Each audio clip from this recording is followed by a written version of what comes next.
Welcome back to MCOC. Al Bundy Rules got the next one up on your guide to Uncollected. This is going to be still book 1. We got Act 5, Chapter 2, Quest number 3. So 5.2.3.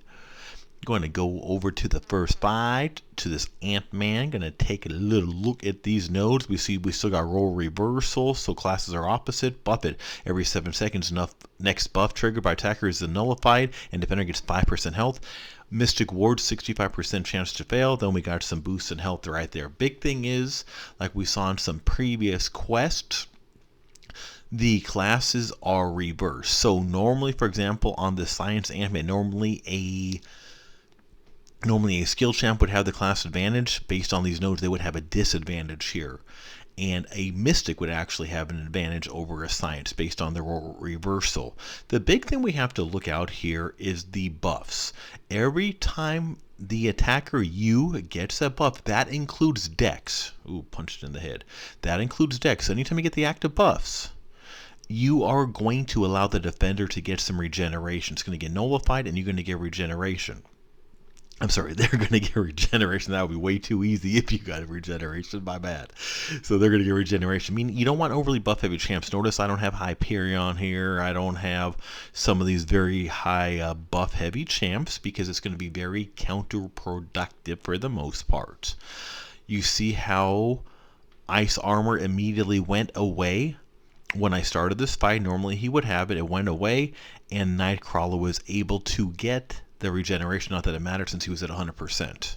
So that's what we're talking about when we're saying the buffs are taken away every 7 seconds. You see that gray timer over there underneath the 95. Every time that timer goes away, the next buff after that will be taken away from me and given regeneration to the defender. I switched Nightcrawler to Swashbuckling right away while I had him unavailable to evade with the cold snap. I got him to dash back. I hit into his block long enough for the timer to switch him to Swashbuckling, and that way the rest of the fight's pretty much a normal fight. I'm just going to go ahead and keep hitting in there. I do have to remember about the buffs. Again, that is dex. I'm going to try to minimize my dexing on this. You could take dex off your masteries. To me, that's a little excessive for this content, but if you're having an issue with that, you could. I'm just going to try to minimize my dex. The regeneration isn't that high, and these health pools aren't that high to where an occasional dex isn't going to make or break it for the most part. Looking at this Falcon now, again, class advantages are opposite here. So the science is going to have the class advantage over the skill. This Red Hulk is actually only an R4 4-star, not even a max 4-star, and see how he does, which shows you how here at 5.2.3, using R4 4-stars could still be very formidable. I mean, sometimes people think they have to muscle their way through this content, or I see people saying, I need a 6-star, I'm on 5.1, or no, you really don't. One reason why I'm using 4 stars for this content, to give you a basic idea, you can get there. And of course, can you use 5 stars, ranked up 5? Sure, absolutely. Just giving you a basic idea that you don't have to muscle your way through this content. Later on, higher content, that does change it a little bit, but right now, there's still fairly simple solutions along the way, as long as you read the nodes. Reading the nodes, understanding the nodes, listening to my explanation of the nodes of these is going to be very helpful, because that's where most people get hung up on. It's just introduction to some nodes some players aren't accustomed to yet. We have Iceman going on, and although technically this would normally be a class advantage under normal situations, is actually a class disadvantage here, but I did bring him because I wanted to keep her evade out of my face. Black Widow has a bad habit of just evading at the most weirdest, unpredictable times and countering me. So I figured as long as I keep Cold Snap going on, I should be able to minimize and avoid that. Of course, let's see if it works out the way in which I am hoping. She is almost out, down and out. I'm trying to dex out, but the game is still very bugged. Instead, I just took several little hits. Blocks, I mean. But that's okay. I got Black Widow down pretty easy. Overall, not too bad. We're looking at the next fight up is going to be a Drax. Hopefully he moves. If he stops moving or moves too slow, he's going to turn invisible, right? Okay, or so in his own mind. And here comes the Drax. Speaking of Drax, I wonder when he's going to get a buff. He's got to be due up. as he intercepts me. Maybe he don't need a buff. Dang, intercepting me, Drax. What's wrong with you, dude? You dang green crazy guy. Alright, so again, remembering about how buffs on me are going to give regeneration to the defender. And if you get a few here and there, it's low percentages like this, it's not going to be a massive deal. If you're having a really hard time, take off Dex, or use champs that do heal block, or reverse healing. But at these levels, it doesn't seem needed most of the time. Higher levels of content with these similar nodes, where the health pools are much bigger and that percentage is a much larger sum, then yeah, that's more needed in those kind of areas. And so with Massacre, this is also an R4 4-star Massacre I am using, not even a fully maxed out 4-star in this content. If you're not sure how I am using or what I am using him for, I do have a nice after buff tutorial for him. I enjoyed him before, one of my favorite champs to use before the buff, enjoy him even more after the buff. Actually got a 6-star R2 of him. Had it considered R3, but probably not yet. But I mainly brought him and Rock, my two R4 4-stars in my team, as a synergy for Domino, the Flaming Trinity, which allows for her to parry heavy to get a lot of damage. As we saw in one little fight, I didn't overly emphasize it, but we'll see again in more along the way as we work our way through on these guides to you getting Uncollected. In the meantime, we got a Scarlet Witch Classic.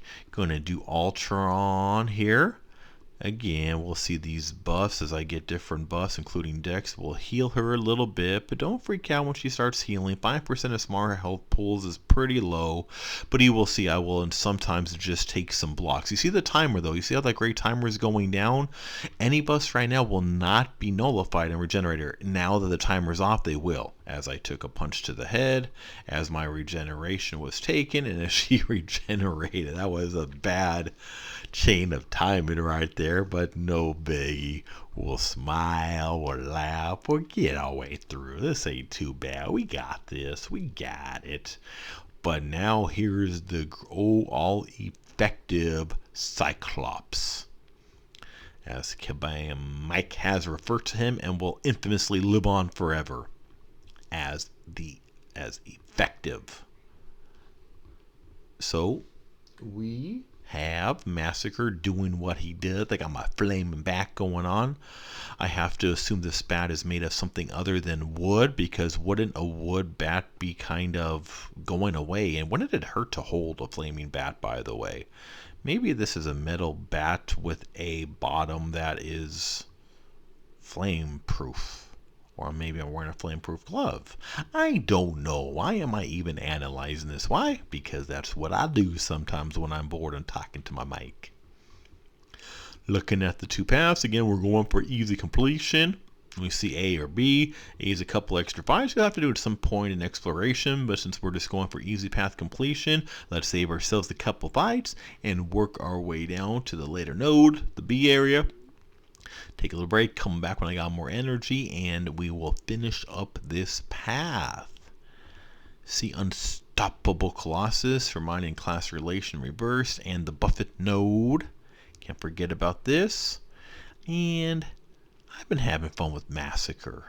Massacre is a pretty cool guy with his bottles that don't break when I hit him with the bat, his wood bat that just kind of, it flames but doesn't seem to like disintegrate, and doesn't seem to burn his hand or his face as it swings all the way around by his head. So interesting. Not exactly real life accurate, but then again, what on this game is. So I need to stop analyzing things, don't I? So let's keep incinerating this metal Unstoppable Colossus. I do the S2 into the block on purpose. If you're not familiar with them, that was 100% on purpose, doing that in the block while I had the flame of bat flying around. Hit into the block, got 8 other starters, need 2 more before my flaming bat reactivates ignite bat. However, we're at only 8%, not even going to be really relevant at this point. And down he goes, and we see my R4 4-star are putting in some serious good work. They can get it done. And this Domino Flaming Trinity isn't as talked about as it once was, as this was considered one of the original OP Trinities. But keep in mind, both Red Hulk and Massacre have gotten buffs over the time, so they're both extremely good in themselves. Now, when you put it in with Domino, which all they got to do is parry heavy and gets those incinerates with that synergy, it becomes pretty easy.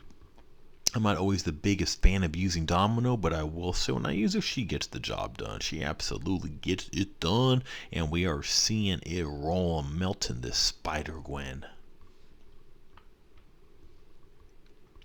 Got some good incinerates, dexed out. That is special.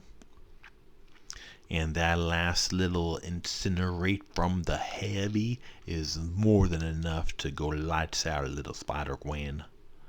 Now we got the big boy, good old Joe Fixit, the punchline to most of my jokes on silly champs and animations. Double down becomes permanent armor. We see the role reversal still. We see Buffett still. And we're not going to see what I like to make fun of a big old Joe right here. Not only the fact he's not overly useful, we see Mystic Ward here. So Mystic's not the biggest thing here. It's really on his S3 animation. Other than him not exactly being useful, I'm sure he's due for a buff at some point. But we're probably not going to see it, because if I allow him to do an S3 on me, then I seriously did something wrong, as I will be baiting around the S2s primarily. But it's S3 animation. He's in the middle of a fight. Look, no hat, right? No hat. But when he goes into an S3, his hat just magically comes on. So you're telling me he just called a timeout mid-fight before he's getting ready to launch his special 3, puts on his hat, then once you start getting all brutal, his hat just flies off again.